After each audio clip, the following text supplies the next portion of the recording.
In the grand theater of medieval history, few dramas rival the sheer spectacle of the investiture controversy.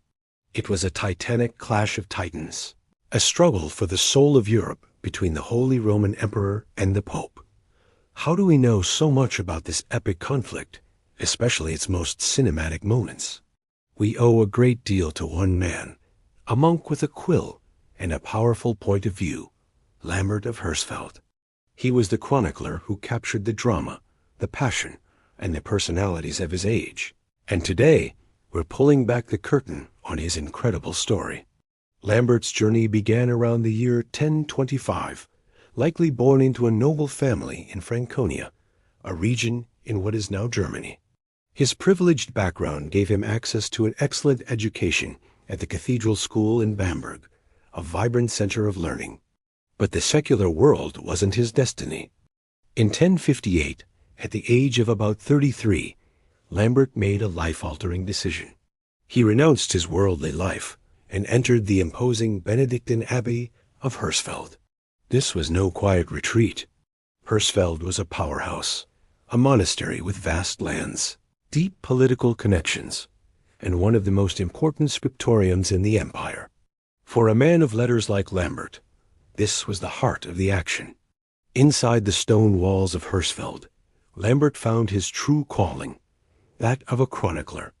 Now, being a monastic chronicler in the Middle Ages wasn't just about jotting down the year's harvest. These men were the keepers of history, the guardians of memory.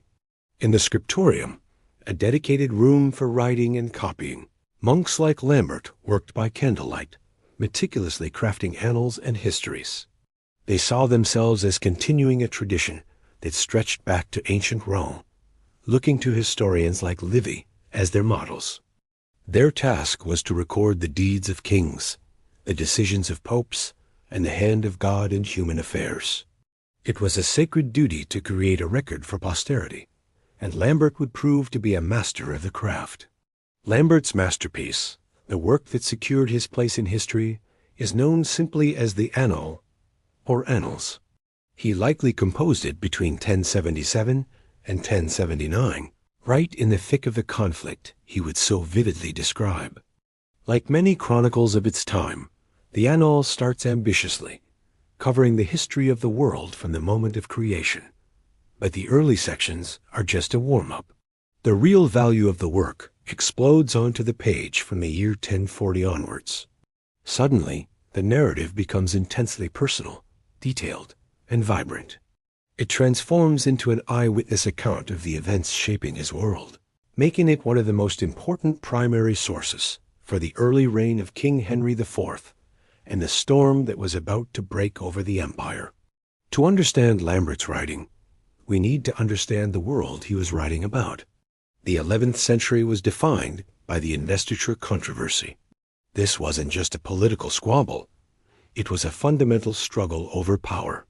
The central question was, who had the right to appoint bishops and abbots, the emperor or the pope? For centuries, secular rulers like the Holy Roman Emperor had invested church officials with the symbols of their office, effectively controlling the church within their lands. But a powerful reform movement was sweeping out of the papacy, arguing that this power belonged to God's representative on earth alone. The two main players in this continental showdown were the young, headstrong King Henry IV of the Holy Roman Empire and the fiercely determined reformist Pope Gregory VII. Their clash would shake the foundations of medieval Europe. Now, it's crucial to understand that Lambert was no neutral observer. His quill was not just a tool for recording history, but a weapon in the fight. His Annales are profoundly and unapologetically biased.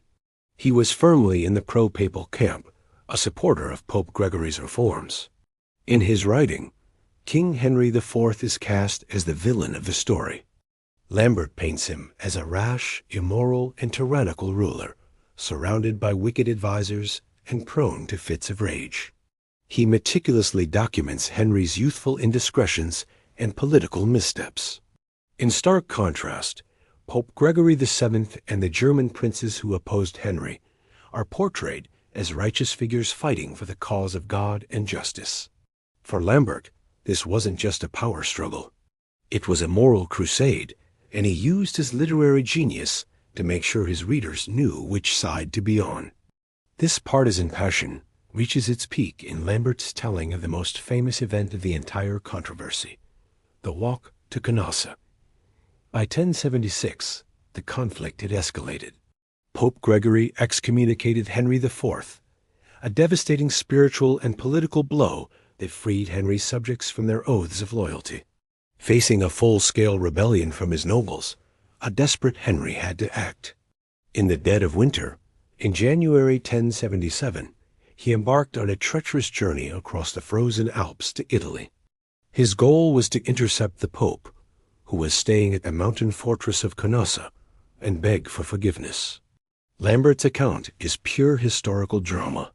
He describes Henry arriving at the castle gates, not as a mighty emperor, but as a penitent sinner.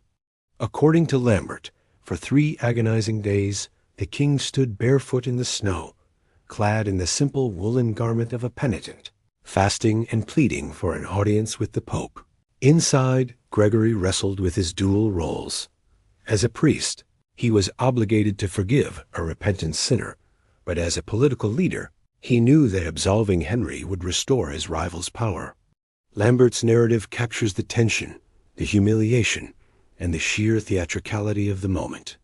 It has an image so powerful that going to Canossa remains a phrase for a humiliating act of penance to this day. And it's Lambert's storytelling that burned this image into the memory of Western civilization. Soon after completing his Annales, around 1077, the political situation at Hersfeld Abbey likely became difficult for a staunch papal supporter like Lambert. He moved to the monastery of Hassingen, a new foundation that was a known center of Gregorian Reformist activity. Here, he continued to write, composing a history of his new monastery and a biography of Law, the sainted founder of his old home, Hersfeld Abbey. He is believed to have passed away sometime after 1088, having left behind a body of work that would echo through the centuries.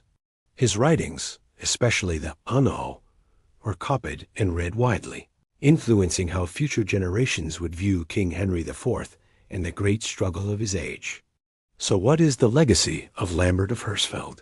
For centuries, historians have criticized him for his obvious bias. His portrayal of Henry IV is undeniably a character assassination, a piece of brilliant propaganda. He sometimes gets his facts wrong and lets his dramatic flair run away with him. But to dismiss him for his bias is to miss the point. His Annales are not valuable because they are an objective, dispassionate account. They are valuable because they are not. They are a window into the heart and mind of an 11th century monk, a man who felt the passions of his time so deeply that he poured them onto the page. Lambert's work is a testament to the power of storytelling. While not always factually perfect, he preserved the raw emotion and high stakes of one of history's greatest dramas, ensuring that the clash between emperor and pope and the unforgettable image of a king shivering in the snow would never be forgotten. He was more than a chronicler. He was history's storyteller. Thanks for watching. If you found this dive into medieval history fascinating, be sure to hit that like button and subscribe for more stories from the past. See you next time.